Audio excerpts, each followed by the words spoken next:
from the moment that we're born, we're not given our identity. We have our true identity, but it's taken away from us, again, through mind and through wrong identity. And what we're taught is to listen to adults, to listen to authority figures. If we're good, we get rewarded. If we're bad, we get punished. And that's how they slowly, slowly mold us into these wonderful, kind, sweet, obedient, accepting human beings. Where is the spiritual warriors? Where are the Vikings? And sure, they killed people, but they had balls, you know? And today it's like everyone's like most people are spiritual wimps today from the education, and spirituality makes it worse. Hi everybody, I'm Jason Liasatos again, my show Outside the Box, and really looking forward to having a chat with a lovely lady this evening called Nurit Oren in Budapest. Nurit, thanks for joining me, and thanks for your great work. Oh, thank you for inviting me. Yeah, you're welcome. It's great. You know what we talk about here is basically finding strength, peace, and the truth and stability in a world gone mad. And I know you talk and help people a lot with the mind, which is great, which is my big thing lately, is because I used to do a lot more of that. And then I started telling people what takes away that peace, which is living in a world gone mad. And that's symptoms of living in a world gone mad. But we need to look at both, as you know. So, I mean, you've been very busy, you know. What's the some books? Functional Silence, Demystifying Awakening for the Spiritual Exhausted. I love that title, yeah. The Blind Leading the Blonde on the Road to Freedom, Confessions on the recovery of a recovering spiritual junkie, The Feminine Principle, The Key to Awakening for Men and Women.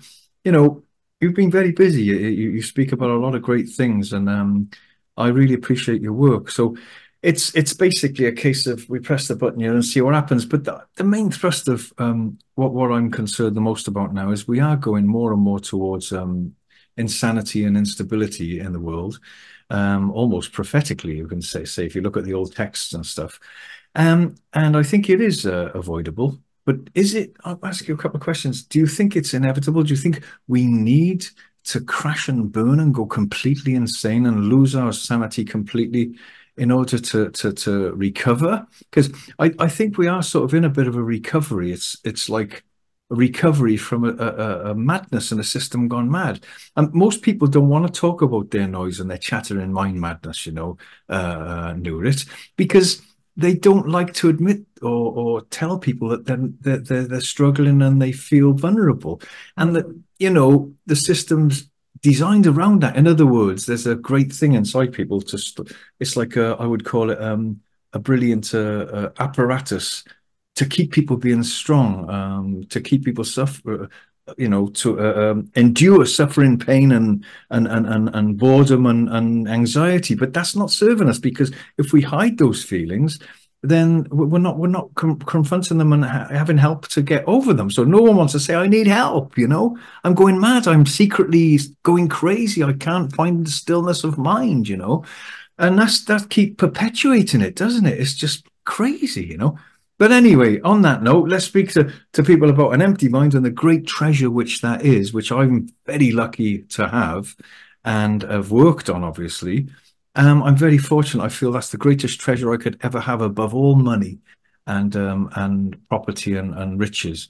It's the greatest riches, I feel, to have nothing in here.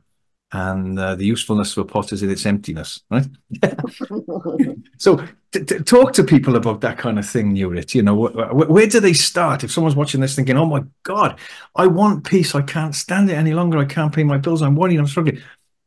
To find that peace is almost like an oasis within the madness. You've still got to act to overcome the problems, but from a place of peace, it's always easier, isn't it? Yes, yes. Well, you hit the nail on the head when you talked about insanity and urgency. It's very urgent. Insanity is getting much, much worse. We see it all the time. The problem is we have the definition of insanity, which is doing the same thing over and over and expecting different results. Well, we've changed that. We say the definition of insanity is doing the same thing over and over with the same level of consciousness and expecting different results. And that's why we're in this mess. The mind has taken over.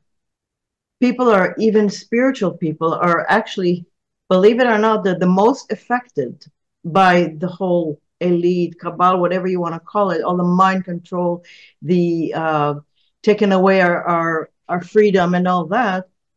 Unfortunately, everyone talks about how they've affected medicine, they've affected education, they've affected politics, they've affected government, they've affected the media, every walk of life they've affected. But what people fail to realize is that they've even affected spirituality.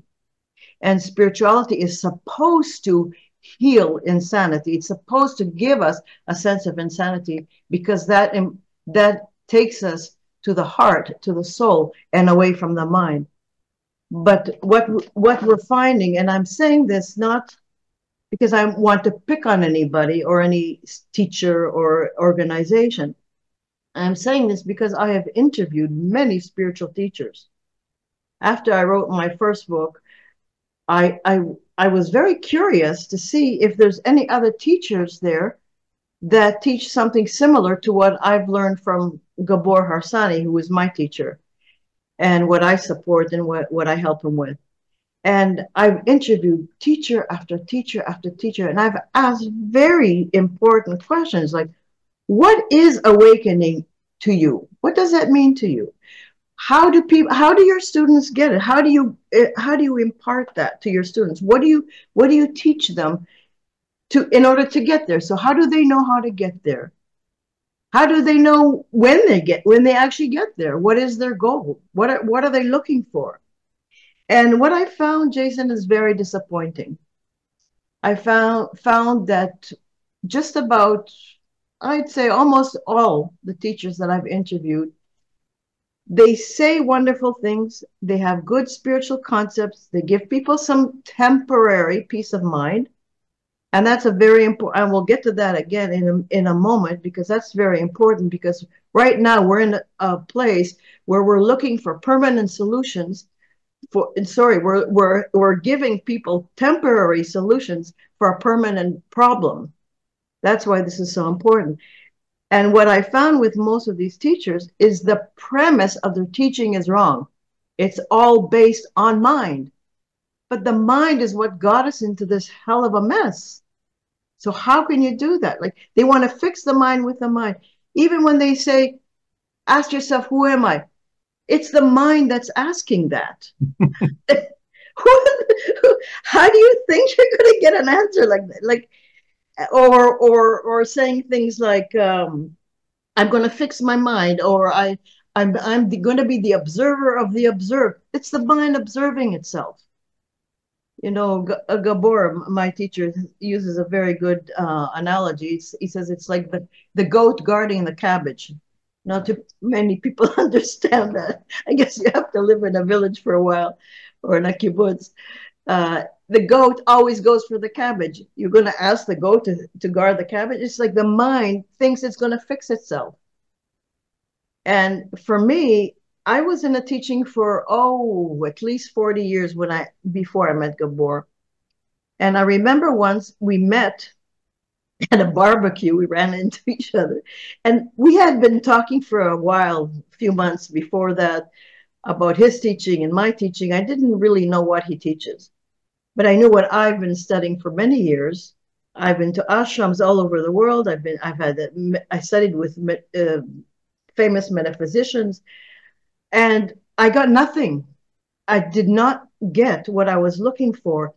And finally, he said to me, Gabor said to me, the difference between what you're doing and what I'm doing is that the teaching that you're in is in the mind, and mine isn't. And Jason, I was furious. I was so livid. Say that sentence again so people can grab it. The difference is that the teaching that you're in is in the mind, and what I do is not in the mind. And I was furious because for years I thought that I was transcending the mind, because I was reciting poetry and I was reciting affirmations and all kinds of spiritual statements, beautiful statements. that talked about going beyond the mind, but it was my mind that was attempting to go beyond the mind, and that can't happen. And until people start to see that there is something else that we need to engage, not the mind. The mind is not going to fix itself. It's not going to fix us. It's certainly not going to fix the world. The world is drowning because of too much mind. Everything is like that right now, and it's really sad. It's very, very sad. I mean, even way back in Jesus' time, he said, "Seek ye first the kingdom of God, and all else shall be added unto you." And the kingdom of God is within. So where does mind fit in? It doesn't say examine your thoughts first, your emotions, and work on yourself, and use the observer and the observed, and ask who am I. It doesn't say that. It says to go within. But what do the teachers teach these days? I was told to go within from day one in India, way back in India. But what is that? What does that mean? When I look inside my clothes, what does that mean? For most people that I've talked to, they understand it to be examine your emotions, examine your thoughts, because emotions and thoughts are not physical, they're not tangible. So they think that's what I should look at. And then you've got famous teachers who are saying, oh, you have to renounce the thought that you're the body. You stop identifying with the body. That's a con job of the mind saying that. Nobody thinks they're the body. They only use the body to feel good, to look good. Who identifies with the body? Everyone's identifying with the mind, not with the body. So that's what we need to do now, is find the new foundation, the new platform, the new premise. The premise of all spirituality today, just, I shouldn't say all because I know most of it, but there might be a crack here or there. But the premise of most spirituality today is on the wrong footing. It's wrong. It's based on mind instead of being based on the one thing that will allow us to access consciousness. And where do we find consciousness? In the body. The body that all the spiritual teachers poo-poo so much, that's where consciousness resides. Doctors don't even know how it works. How does it happen? How does it happen that the lungs do their lunging and the heart does its hearting and the blood flows and another person is born out of us? And how does that happen? We don't do it. We didn't create ourselves. So there's something in the body that is a replica of the universe. And if we tap into that by feeling the body, by going deep into the body, not the mind, not the emotions, not the spiritual concepts, then we can find consciousness. And that's the premise of the work that we do. And that's our starting point. That's the context of our life. And we live from that. And therefore, it's not temporary. It's not a temporary solution. The peace that we get is not fleeting. Once we develop the skills that we learn, then we can access it anytime, whether we live in the world, whether we live in the farm, or we live in the Himalayas, it doesn't matter. No matter what our occupation, we can access it. No matter what mood we're in, we can access it. It's not about being happy or being sad. It's about reaching that consciousness within us and being that, because that's our true home. That's kind of it in a nutshell. Oh, well said, Nurit. I love it. I love it. I love it. And of course, I'll add my little bit to that. Of course, I will. You know, can I not? Come on, you know what I mean. That's what we're going to. Hey, come on. Not that I'm this guy who knows about all these things. I'm just a guy in this spacesuit that's not even solid. I mean, come on. But it's an amazing thing, and I just made some notes while you and all I'll do is be saying about what you said, I suppose, and just putting another angle on it. Is that? But yeah, I love what you said about the gurus and stuff, because I've had quite a few people who have helped me tremendously. There's sort of a tendency to put people on a pedestal if you're not careful, and often they can disappoint you, you know, because let's remember there's still people who can stub their toe. There's still people who can have pains in the chest or or maybe one very, very lovely lady said to me once, she said, look, she said, don't put anyone on a pedestal because you can be enlightened one day and wake up an asshole the next, you know. And I quite like that, you know. And it was very basic, but very, very nice. And I remember I used to Mutyananda, that you one of the people you were looking at, wasn't it? Mutyananda? Yes. Now, was that the younger one or the one that was? Do you remember Rudy in New York Yes. way back? I met Rudy. I prepared his room for him, but by then he was no longer Rudy. He had another name. Wow. So Rudy, the bald, plump man, he had an ashram in New York. Yeah, right. People Yeah. used to Ram Dass used to go there and all Yeah. this. Yes, Yeah. I looked at Rudy many, many, many years ago, you know, and I looked at all his work and I followed him. I was very interested. He's the man that used to touch people and they used to fall down, right? Yeah. Yeah. As a matter of interest, did he ever touch you when you fell down? Oh, yeah. I've had all those experiences. Yeah. Everything from Kundalini awakening to Yeah. touching the forehead, peacock feather banging on my head, Yeah. Yeah. charge of energy running up my spine. They're wonderful experiences for the mind. Yes. Yes. Yes. They're totally unnecessary. So who was the man that was there with Rudy that used to tap Rudy on the head when he used to sit next to him? And he had thick glasses, an Indian man. Was it Muchananda or Nityananda? He was Rudy's sort of guru, if you like. And I forgot what his name was now. Yeah, very interesting man, you know. Was it Duff Region? No. Now I can't remember, but I found the whole thing very interesting, you know. So back to the mind, everybody. I think one of the things on a very basic level is that we're so scared, most people, to not have any thoughts. We're so brainwashed that we've got to have these thoughts all the time. And an empty mind is people think it's a place of nothingness and terrifying place, whereas it's just such a beautiful place, you know. And that's I remember when I first experienced that nothingness, no thought. It was like, what's that? I thought there's nothing there. You know, I thought was nothing there, you know. But I love that. And I do try and tell people the basics of that. If you can just watch your mind, that means you're not your mind. I mean, come on, you know, you're not your thoughts exclusively, and people are dragged along by their minds all their lives. It's a tragedy, you know. And I think maybe something like, I don't know what you think about ayahuasca and these other mind-altering potent drugs are. Sometimes I suppose they can just smash people back home like a reset. But there was a lovely Star Trek series. A great guru of mine, or one of my people I loved, was Charles Muses. He used to work with I forgot his name now. A lot of these different people, and the founder of Star Trek, Gene Roddenberry. And there the old series, there was a man, he didn't want to come off the planet, one of the crew, because he just used to go and he'd get in contact with this presence that used to come around him. And it was such bliss, you know. He used to work with Joseph Campbell, this chap, that he didn't want to come. He wouldn't want to come away. And that's the place that we should be touching for, is that place that's so beautiful and so special. And like you said, you can find it anywhere.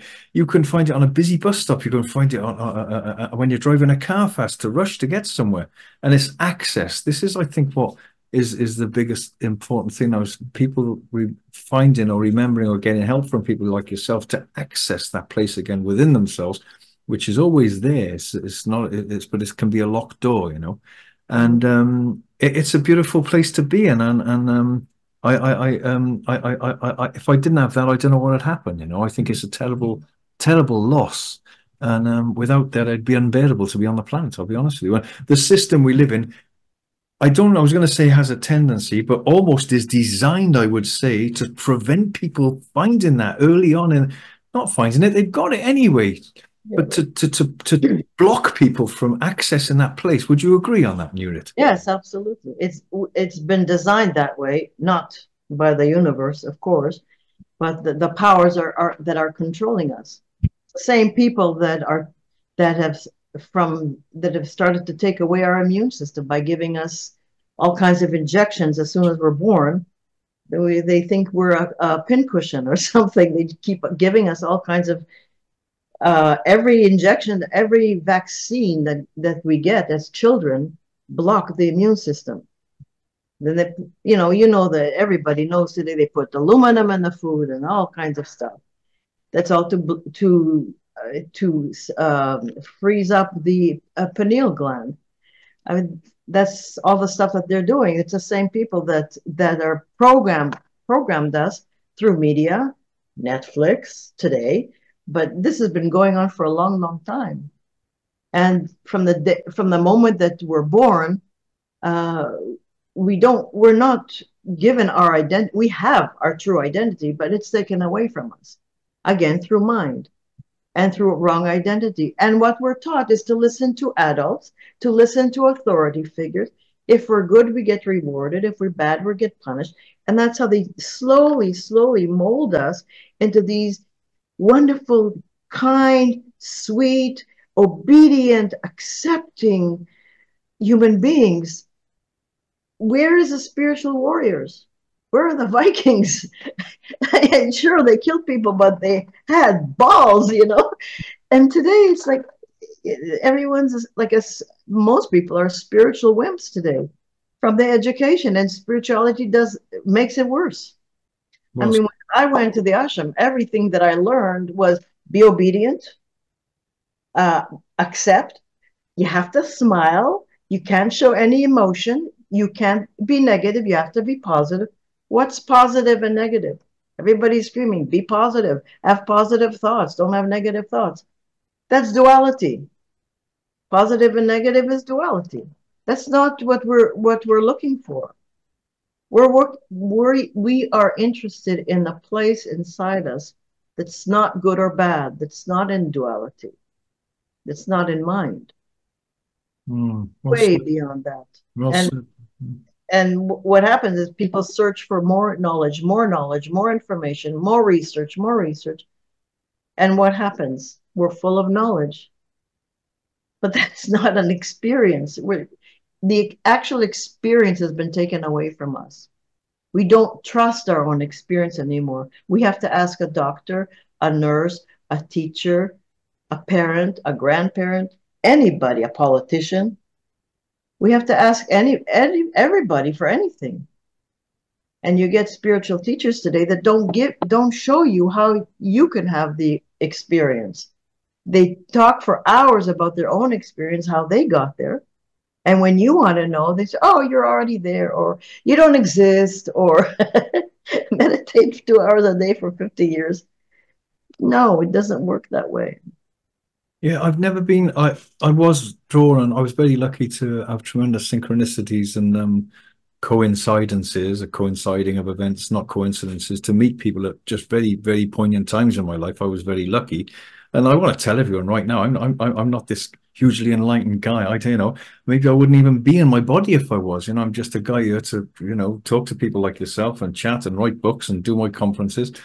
I'm still a basic guy who has my struggles and my problems. If I sit on a drawing pin on a chair, I shout, wow, wow. I'm not a guy who says, oh, it's all just an illusion.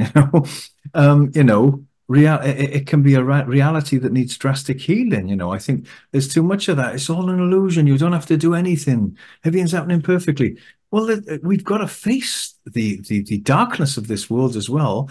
Otherwise, it's just going to have carte blanche to do what it wants.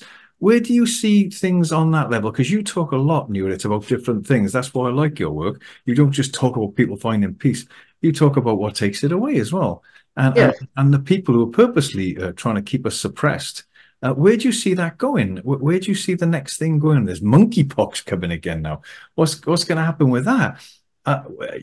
In the circles that you move in, what are you hearing about people being digitally suppressed? And in England now, recently, they're starting to, yes, there's some really horrible people in these sort of demonstrations doing horrible things, but they're using it now to suppress speech completely and almost make it Orwellian, whereby you won't be able to say anything, or you'll be put in, not only will your bank account be digitally shut, you'll be put in prison. There's people being put in prison all the time of just reposting something.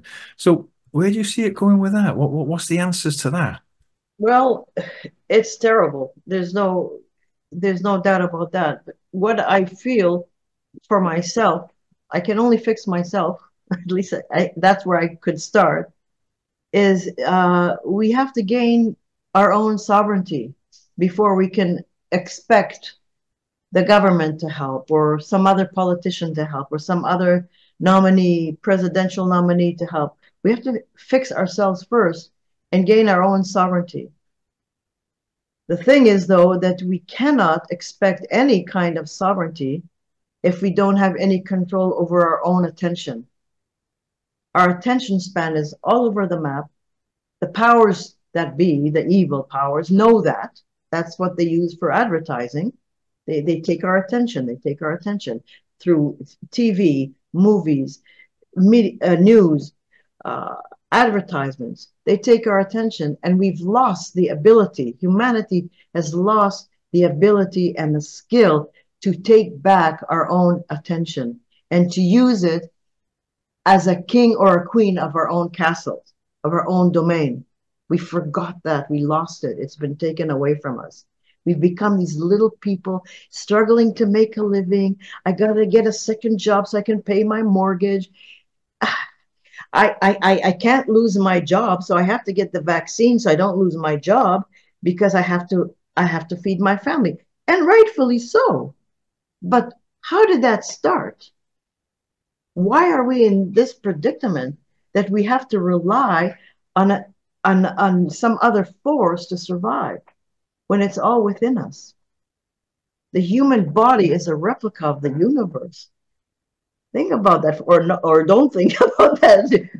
Feel that for a moment. The body, my body, your body, everyone looking at this, your body is a replica of the universe. What's missing in the universe? Why wouldn't we respect that and go into that and feel it? Why don't we find pre-information within our own being instead of listening to every goddamn thing that shows on the screen, where it's a flat screen TV or a little box that we call a telephone? We can't hear anything anymore on it anyways. It's ridiculous. But we have to gain our own sovereignty first. And by that, I mean, at least have some control over our own attention. That's what I had to learn, because for me, it was always like out there, out there, out there. My guru, oh, my guru, I gotta go see the guru. My life was it was all about the guru, all about the teacher, because I was taught that my teacher will give me the salvation. No one gives you salvation. I had to learn it the hard way. A long time it took me. But at least now I know. At least now I know that I can go into my body and feel my own sovereignty. I can feel my own being. And nothing can replace that. And that takes care of fear. Right now, our base is fear. We have a fear base. Underneath everything is fear. We have mental templates that we've accumulated from the damage that we suffered, from hurt, from insults, you name it. So many traumas, and we hold it in and hold it in and hold it in. We go to therapy, and all they do is talk about it more so that it gets intensified. Mm-hmm. There's a level underneath all that that's perfect. And that's where the healing happens. We talk about bypassing the mind, but we don't mean shove everything under the carpet. We do deal with emotions and traumas and all that, but not the same way that spirituality does or the therapist does. We first and foremost, seek ye first the kingdom of God, which is within. From that point, you can even think. It doesn't matter how many thoughts you have. From that point, you can control the thinking. You can decide yourself what you want to think. Right now, we're being thunk. We're not thinking. We're being thunk. Yeah, well said. My God. We really are. We're being bombarded. And I think we've become so used to filling our minds with something and having that dopamine fix, whatever it is, whether it's, watching someone else or doing something else, or else with people now, porn. I did a show. I didn't want to do that show on porn. I really didn't want to do it, but I did, because it's one of the biggest epidemics in the world, pulling people away from themselves. There's always something to pull you away from yourselves. And I suppose you get so used to it, when there's not something pulling away from yourself, you'll find something yourself, because you don't want to be in that place of peace. I think it's really scary for people, Nurit, to really sit with themselves. It's the last thing people ever want to do, and often that's why when someone has cancer or a heart attack or a stroke or something, that's often the pivotal point to which forces them back towards themselves. Mhm. It's like a forced awakening almost with a lot of people that I've met, and Yeah, I think that's quite a tragedy. But it's funny. I think it really is turning around now, because more and more the people can see the system and see what the problem is. But where do you see us going with? I mean, it's like you said, the guru sort of thing seems to be dissolving and dissolving all the time to me. It's like, come home now to yourself. It's you. You're the one with the power. Stop giving it over to everybody. Most people you see are little girls and boys that have been to school, obviously. Most people go to school. And if they have, they're still wounded. They're still broken spirits. sure. They've handed their power over to that higher teacher, that one to be scared of, that one that's gonna, like you said, punish or reward them, and then you get an employer, then you get a politician, then you get a this or that or this or guru. So we seem to be always looking outside ourselves for that which is right under our noses. Ram Dass said about it, didn't he, with the musk deer, always out there looking for the smell that's coming from itself. You know, Yeah, it's a plumbing tragedy. But just stop, keep stopping, and keep pulling yourself back towards yourself, and just self-remembering. It's been called by Ouspensky and Gurdjieff and those people. that's right. That's Just right. keep pulling yourself back, keep remembering to remember to remember. It's like quick, quick, quick, stop it. No, no. Oh, I'm doing it again. Oh, I'm doing it again. But I think maybe we've had to come this far. Now, I'm not one of those people that says we need pain to grow. Because that's the gurus used to hit you with a stick, didn't they? I'm not one Yeah. of those people. Yeah, pain can help, but haven't we learned enough about pain and suffering as humanity? Where do you see it all going? What do you think is going to happen? Do you think there's going to be a tremendous Armageddon? Do you think there's going to be peace? Do you think Trump? Do you think this? Do you think where do you see all this political sort of pantomime going? Well, where the political pantomime is very hard to say where it's going because everybody's lying. Even the good guys, and they're lying rightfully so because they have to engender some kind of fear in people to wake up because the masses don't see any of this what we're talking about. They have no idea. I recently I saw on Facebook people, some of the people that I've interviewed, even very spiritual people that I grew up with in India. It's like, oh, let's vote Kamala, support Kamala. It's a woman and she's black. We've got to support Kamala. And I said, what?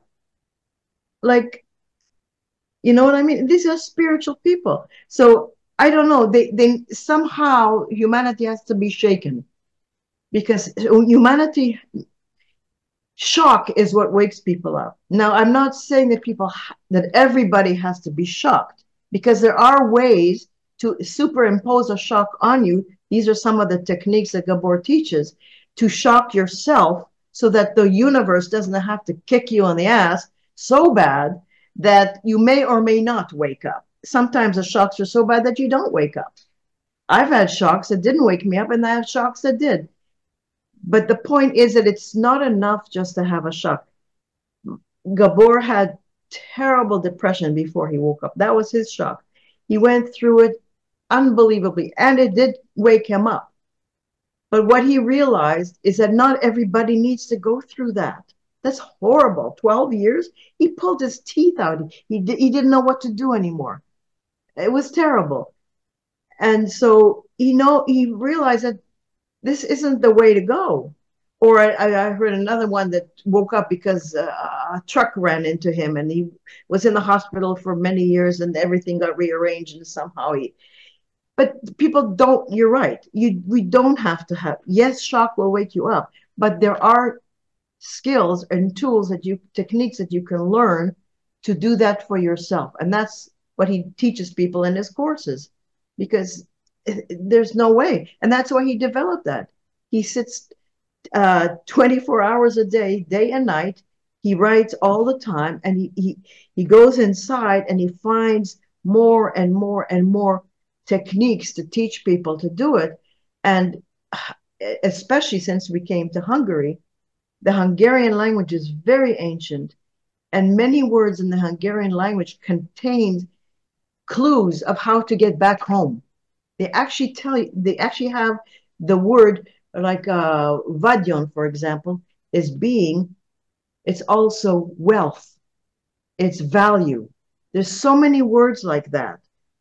And he delved into those words, and it helped him develop a system that any person, any walk of life, no matter what experience they have, can do it.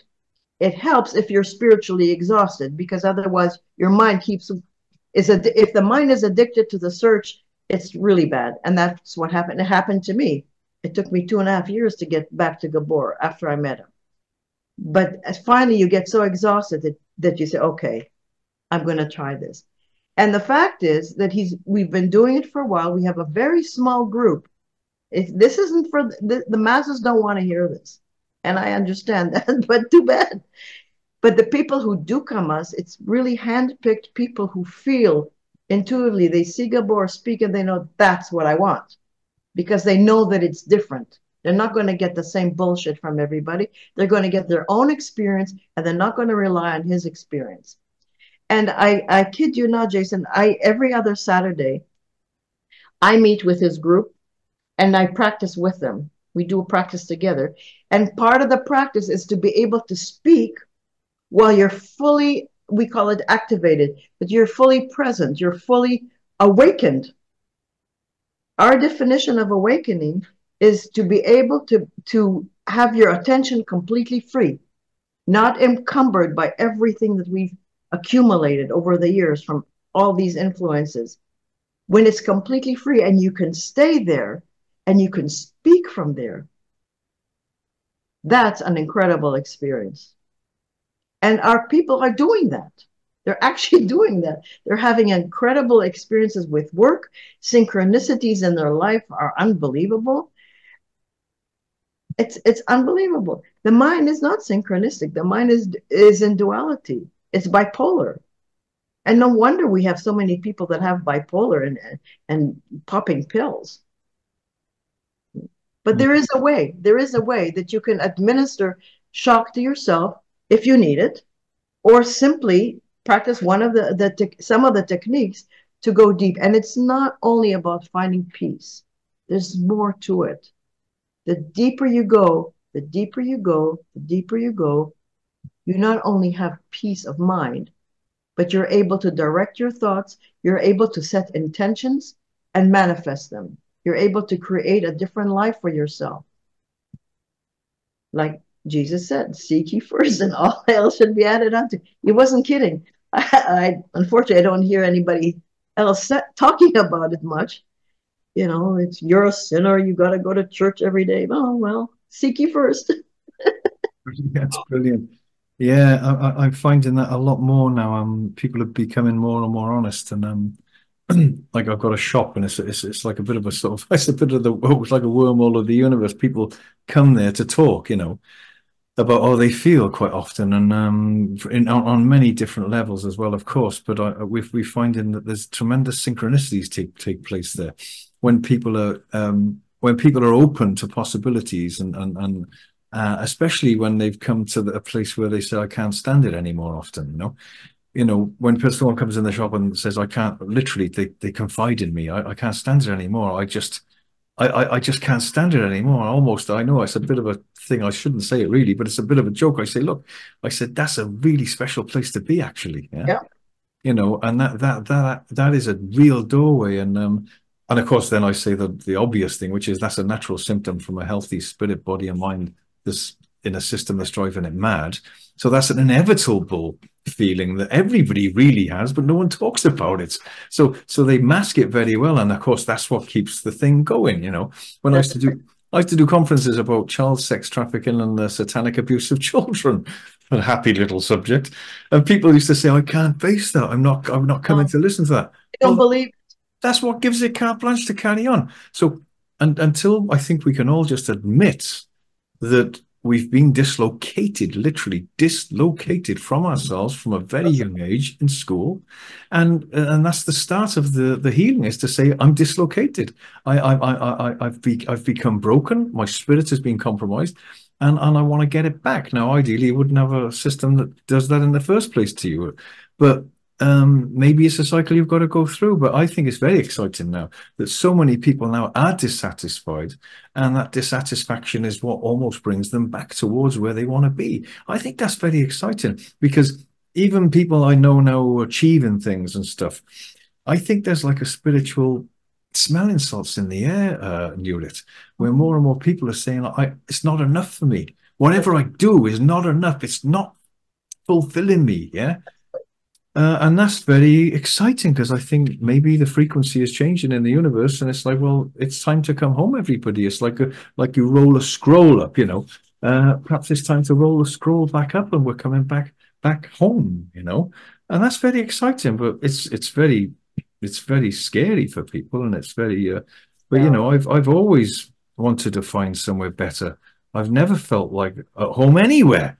Someone says, do you feel at home where you live in Tottenham? It's like, well, I do a bit, but my home is right in this spiritual thing. It's like that's where I feel home.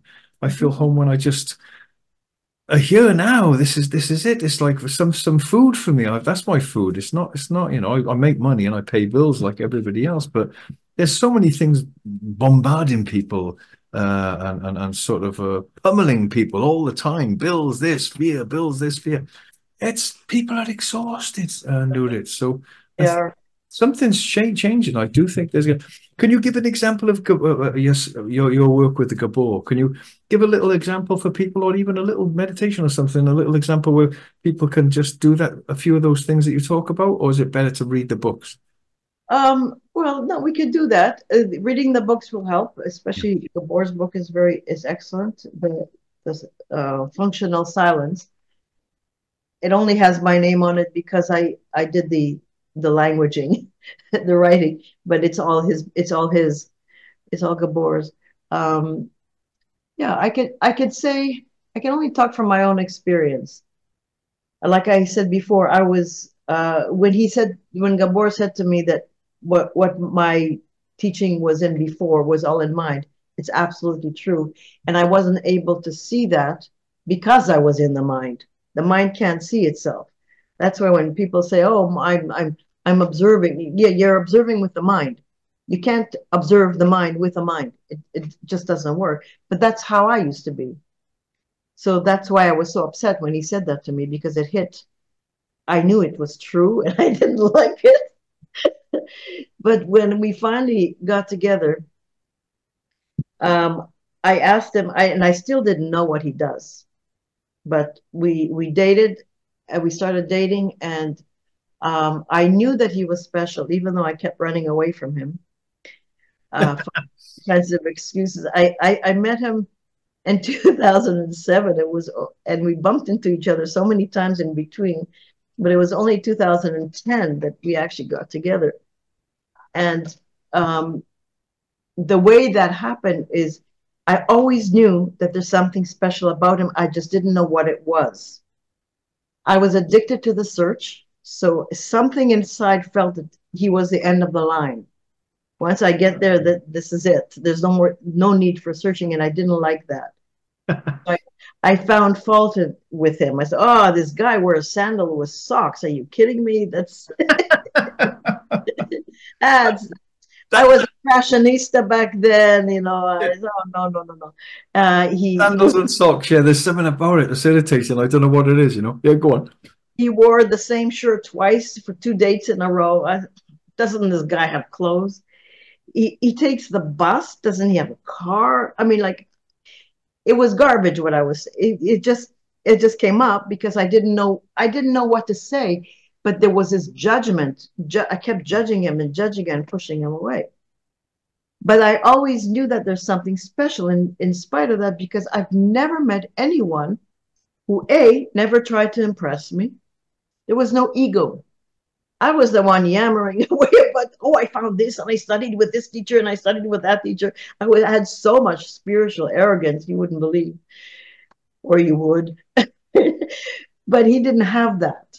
And that was very intriguing. I've never met anybody, even including teachers, that didn't have the spiritual ego. And he was an incredible listener. Like it was, I didn't know what was happening. I didn't even know to say that he's a good listener. All I knew is when I could say anything to him, even the first time I met him. And it was like talking into empty space, just a loving, nurturing space. And I didn't know what that was. All I knew was like, this feels so good.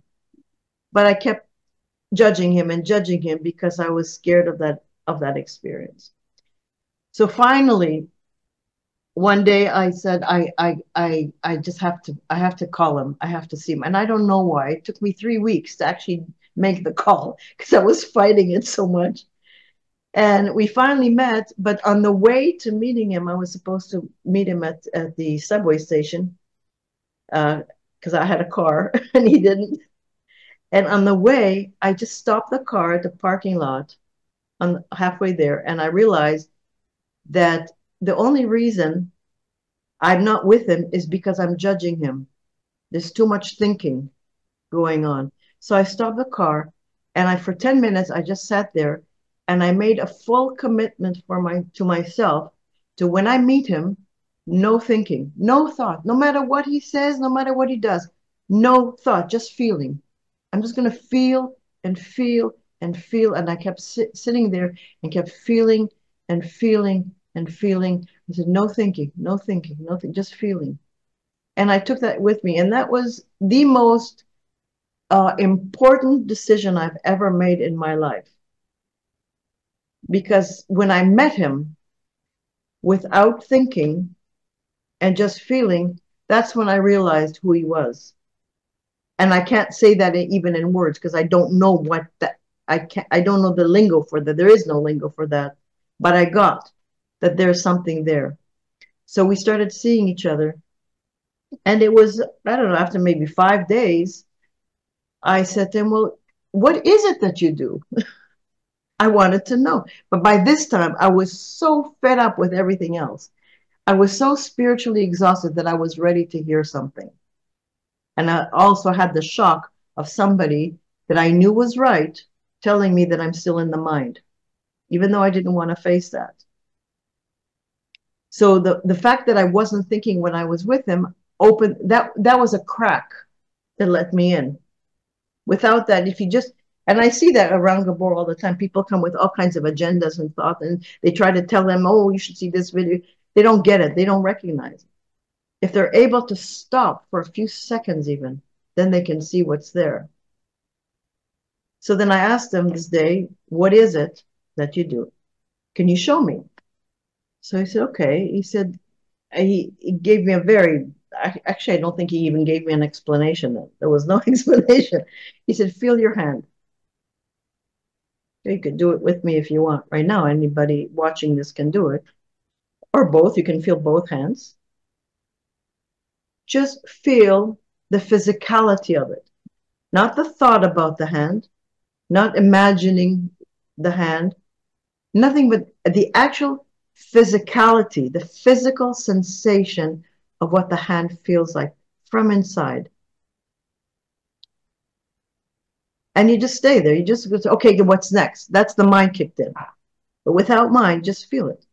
You don't compare it to anything. Oh, it's not, oh, it's like that meditation that I did 10 years. No, it's just fresh. No past, no history, no thought, no comparison. The mind has to compare. So as soon as you feel that you're comparing, you're back in the mind. You're not in the hands. The mind can't enter the body. That's the secret. If you're in the body and actually feeling the physicality of the body, you can't be in your mind. And if you get impatient and want to stop this or want the next thing, the mind kicked in. If you're comparing it, the mind kicked in. So as I'm talking to you right now, I'm feeling my hand. I haven't left it. I can still talk. I can wash the dishes. I can iron. I can go outside and do anything. I'm still feeling my hand. So by feeling the hand, I'm borrowing the pattern of the universe. And that opens the door to home, to being. But sometimes you have to keep holding it and feeling it and feeling it until the door opens. Because we don't open the door, we just feel. We just show up and feel it.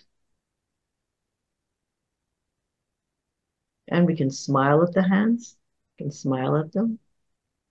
You don't even have to go like this. You could just feel your smile entering the hands. We can make the hands shine. But we feel the aliveness. Feel the aliveness.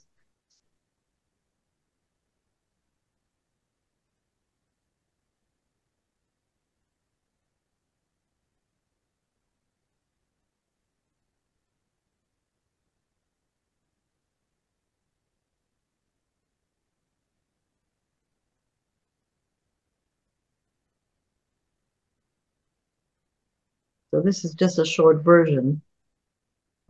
Gabor does a whole 15-minute practice of this on his Conscious TV video that you can find, or on our website. There's also a video called Functional Silence. It's a video. Anyone can watch it. It's on our YouTube channel.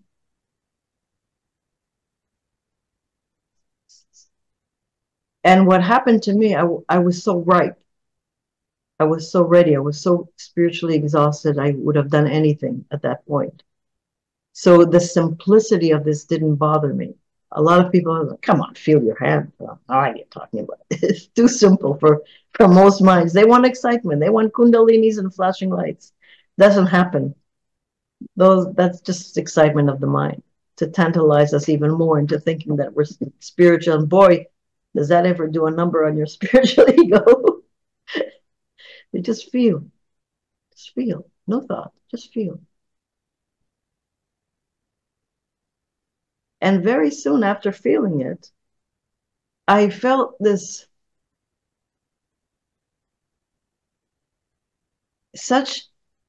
it's not even the word intense isn't right. It's the most empty kind of space that I've ever experienced, the most peaceful. And I meditated for 40 years before, and this was nothing like that. It was, you meditate, you think, okay, is half an hour over yet? It's timed. Meditation isn't time. This wasn't time. This was like, it was a feeling that could never leave. It was amazing. And what I realized is not only was it different than anything I've experienced in my 40 years around the world, but it was also showed me that I never really did transcend the mind. He was right, because this is what it feels like when I'm not in the mind. What I had before wasn't like this. And I couldn't have felt this before because I was in my mind trying to transcend my mind. Good luck with that. Doesn't work. I know many people try to do that, as I have. I'm here to tell you, you might get peace of mind, a peaceful state of mind, but that's still in the mind. There's so much more to go for. There's so much more. This is a preliminary, and it's kind of like a test to see if people are willing to be this simple and not run away. And a lot of people run away. Oh, feel my hand. Come on.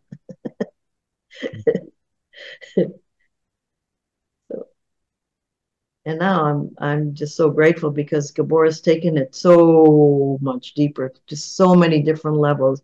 We're working on all kinds of different levels in the body and different non-dimensional, and it's very hard to explain anymore or to share any more of what happens, because otherwise I'm just going to give more concepts. You have to experience it for yourself. If it's not your own, and this is what I love about it so much, because I never had the experience for myself. I worshiped the guru, and I used to, oops, oh, there you are. I used to sit by the phone waiting to be called so I can come and see the guru, to come to another class or come to this or come to that, when it was always inside me.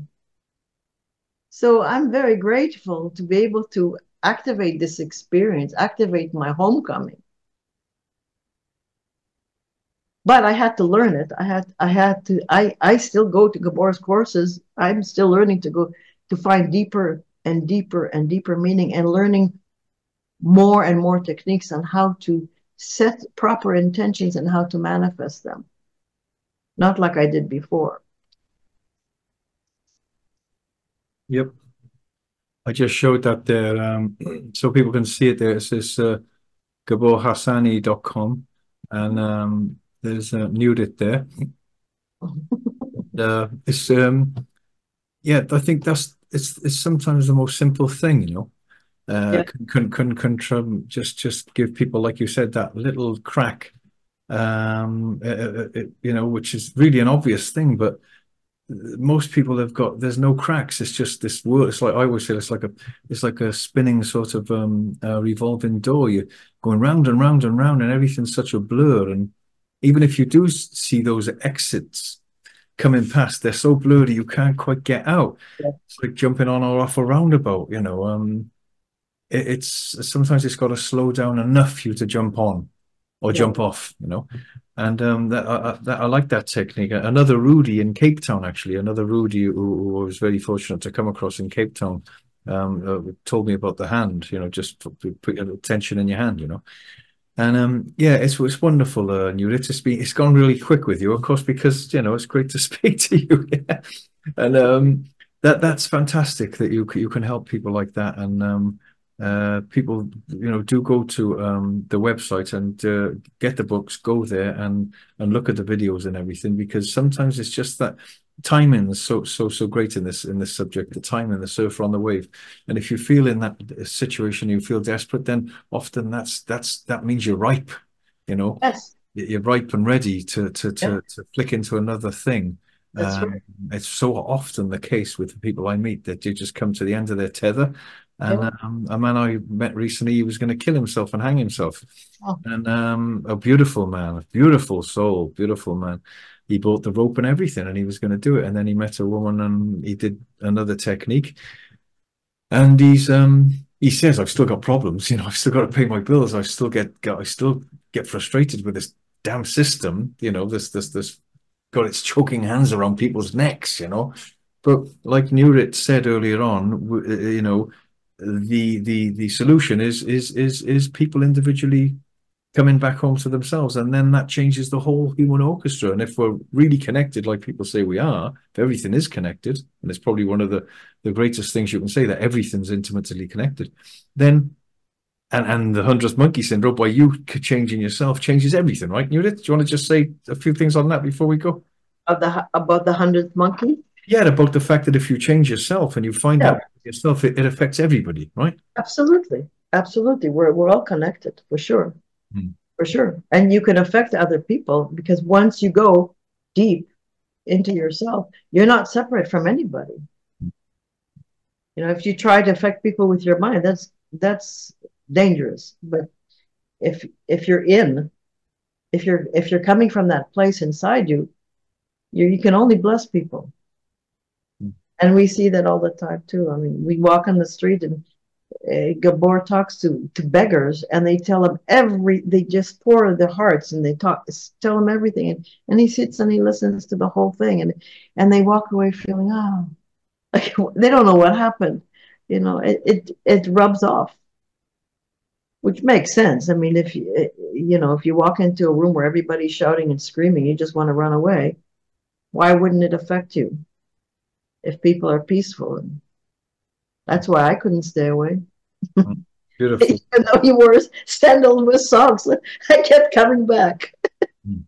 Well, it's nectar, isn't it? It's like the food that we're all starving to death through a lack of. I mean, most people are doing everything opposite to what they should be doing to coming back home. It's Yeah, all grabbing out there all the time. It's like God, until they lie exhausted in bed and just fall asleep, you know, with exhaustion. But yeah, it's a nectar and a food that we all need to come back home and find. And the urgency is now to do that. So, very, Nurit, it's been very. great speaking to you, you know, and I'll put your link underneath the show to the books and to the websites, and I urge people to come and find you and speak to you. And well done for being you, and thank you for all the people that you've touched. And yeah, it's very important work you're doing, and you're affecting people who haven't been born yet by doing that. That's for sure. Thank you, and you're doing the same too. Your posts are wonderful. I watch them, and what you the interviews that you do are wonderful, and your artwork is magnificent. Thank you, Nurit. I Thank grew up. My father was a sculptor. I grew up with art throughout my life, and your work is fabulous. I love it. Nurit. Thank you. Thank you so much. I appreciate that. Those kind words. Thank you very much. So, Nurit Oren, thank you so much again. And My pleasure. I'll put the link into the show and we'll speak again sometime, I'm sure. And well done for being you and thank you for everything. Thank you Thank so much. you. Take Well, there care. she goes. Thank you, Nurit. There she goes. What an amazing lady. Wow. And it's lovely to speak to people like that. And Gabor also, Gabor and Nurit Hassani. Go there and you can see their website there. I'll put it underneath the show anyway. All right. It's under Gabor Hassani, sorry, .com. Gabor. All right. Yeah, well, what more can I say than that, really, other than what an urgency to come back home to ourselves. And as I said, most people, I won't say too much, but most people, it's almost the last thing people will admit. It's got a bit dark in here. My light's gone off over there, but um, it's people are so brave. We've got so much courage to keep going when we're exhausted. So much courage to keep going when we can barely stand it any longer.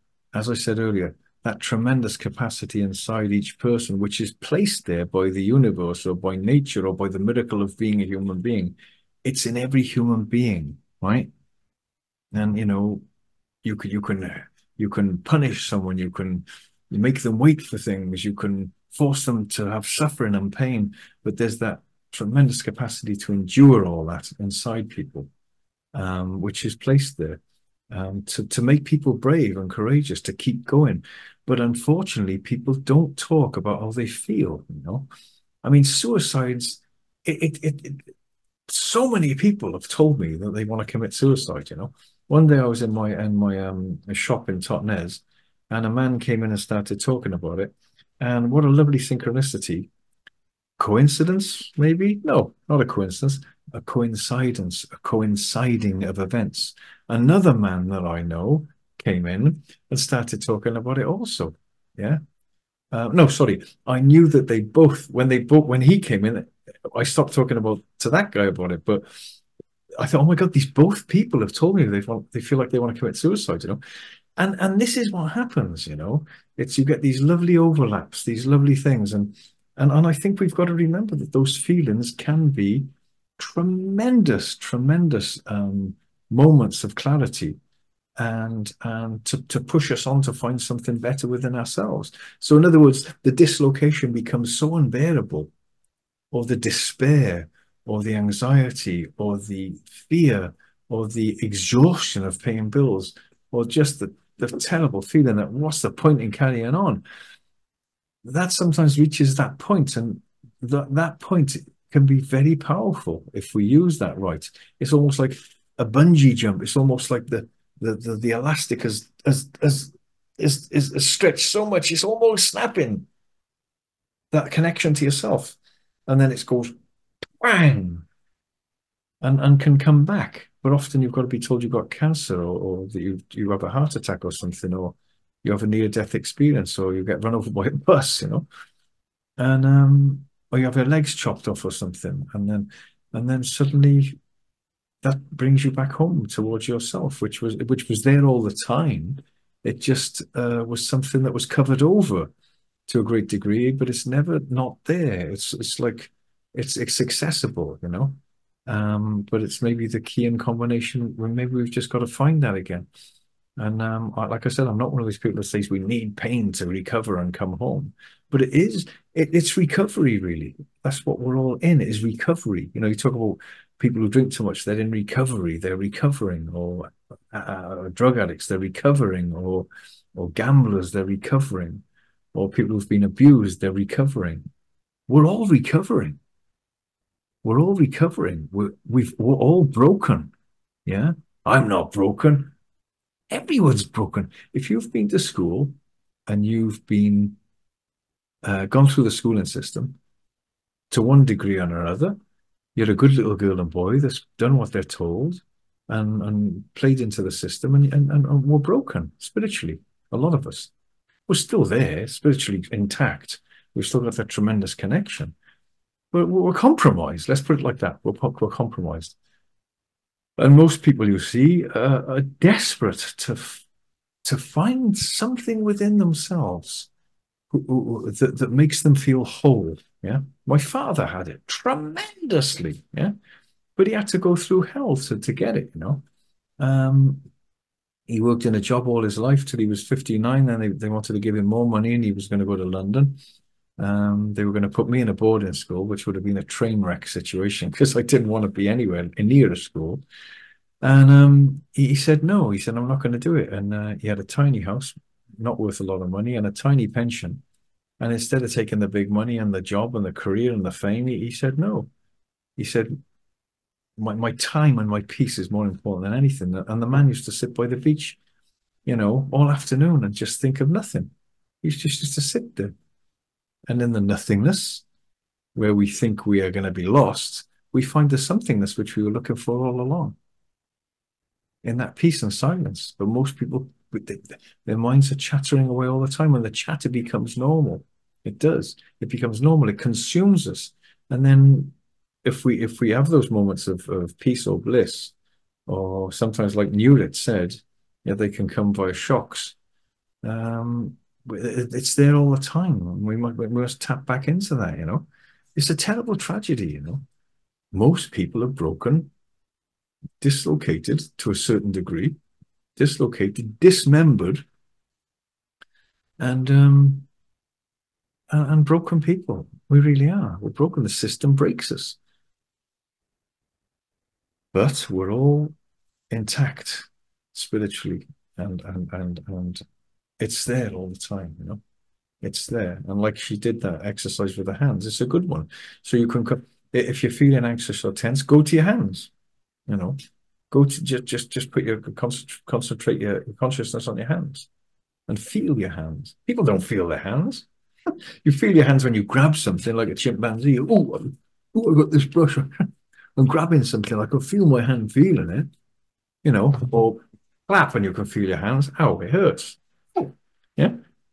But put your attention inside your hands and feel your hands. It's amazing, you know. Yeah. You know, it's very interesting. I think it's a wonderful time for people.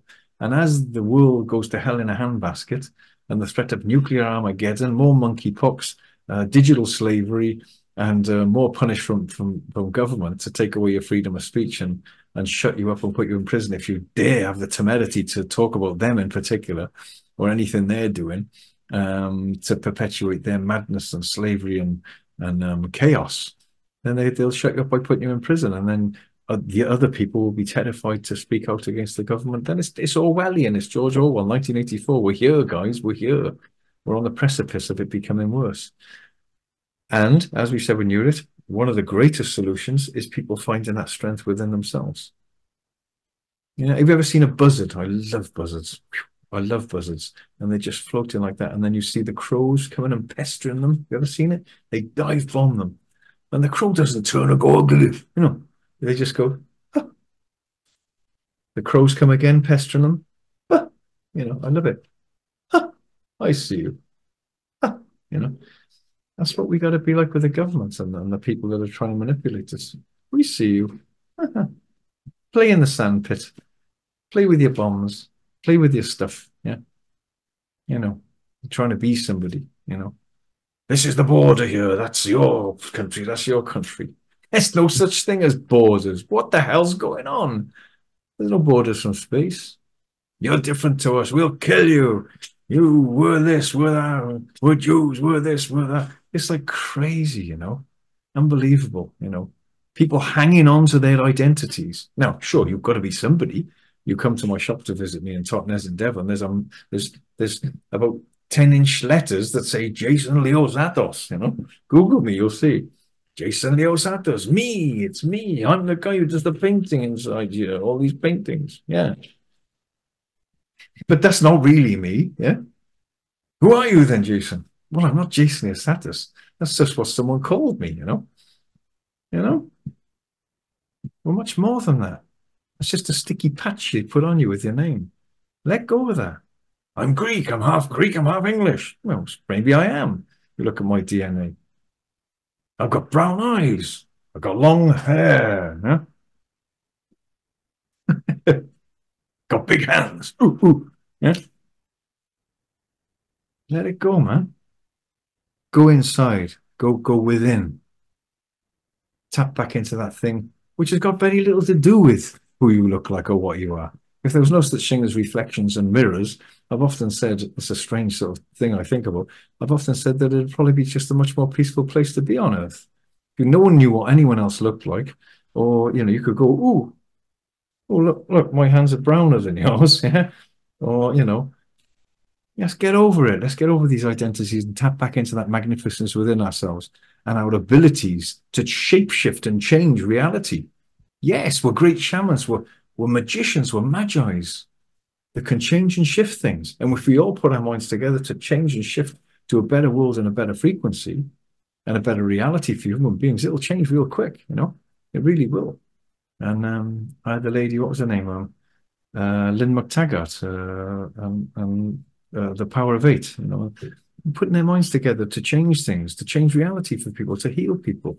We've got tremendous abilities, but we've been choked off. The choking hands of the system and debt and fear and worry and anxiety chokes that off. It's a tragedy. Got to get back to that, right? Right. Now I'm going to go and have some ice cream, yeah? I drove up to Bideford today, near Bideford, to see a dear friend. And I couldn't see him, it's a shame. I won't say who he is, but he's a real special man. And yeah, I drove back and we got some ice cream. It's like, yeah, I'm gonna have some ice cream. So yeah, tap into that spirituality within yourself, that fantastic nothingness. How do you do that, Jason? Just sit with it. Don't be frightened. Don't run away from yourself. Don't run away from thoughts. Always we're running away from things. Just sit with it. Just like she said, Nurit said, hands. Put your attention into your hands.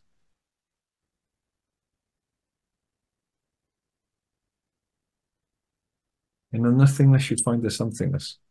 It's beautiful. In the emptiness and the no mind. Get out of your mind. Yeah. I was out of my mind. Thank God for that. Yeah. The last place I want to be is in my mind. Yeah, it's useful. You think and you can do things and you add up. Oh, £2, £3. Yeah. Get out of your mind. It's great. Outside the mind. Whew, what a relief. It's like being beaten up. We beat ourselves to death. Anyway, on that note, I'm going. And one more sip of my tea. And great to speak to Nurit Oren, Nuritoren, Functional Silence. And have a look at her work with Gabor and Gabor and Nurit Harsanyi. .com, and I'll be speaking to more people about the mind and doing other shows myself. Go and get my book, jasonliasatos.com, and my book is The Emergency Transformation of Human Beings as the solution to the world's problems, because it is. The mind is the greatest solution. We put our minds right, we put everything right. Okay. Yeah, there it is over there somewhere. Also go and get the Roots products, therootsbrands.com, and that's the link underneath the show. Get your health right. I'm an affiliate, and invest some money in getting products which purify yourself. Yeah, well, it's very, very important. And the lightwave products are having great effects as well.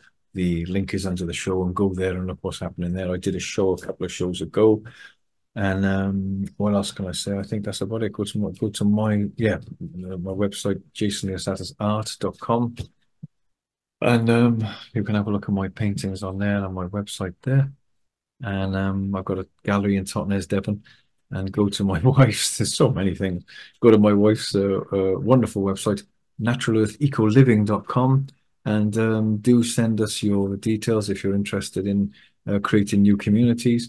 Where you'll have more time for yourself and your children, and you won't have to work all your life to buy a house. And abundant food, water, and electricity. Sounds too good to be true, right? Well, have a look at the website, naturalearthecoliving.com and naturalearthecoclothing.com, which is my wife's website. If you want to buy a piece of clothing which is naturally sourced, organic, and ethically made. Yeah. All right. Apart from that, be kind to yourself, be gentle with yourself, find that great peace within you. It's there all the time. It's there right here now. Yeah. Keep coming back to it. Don't be outside yourself all the time. Keep coming back. Keep coming home all the time. Yeah? Keep coming back to yourself. Okay. There's great peace, and you can be happier than you can think. It's wonderful. Find that peace. Yeah. It's there. That's it. That's me done. I'll see you next time. Lots of love.